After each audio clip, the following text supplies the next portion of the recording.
Hello, what's up guys? Welcome to the new video. Today we will learn about the definite integrals and the indefinite integrals. Now let's suppose here we have the constant integral of 4x cubed with respect to the dx. So in the first step we will add one power, so that is we will find the integration of 4x cubed.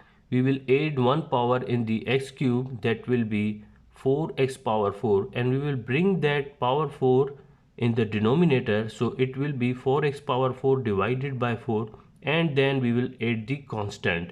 So by cancelling 4 and 4, x power 4 plus c. Now this is our final answer.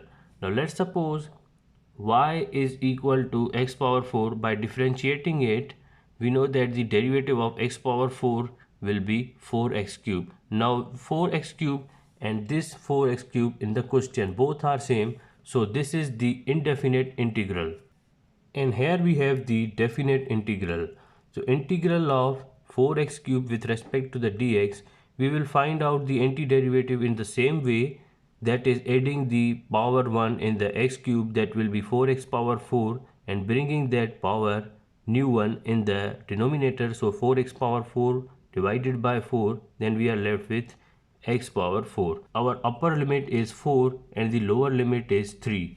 So what we will do, that we place the upper limit minus the lower limit. So upper limit is 4, so place 4 instead of x, so 4 power 4 minus 3 power 4.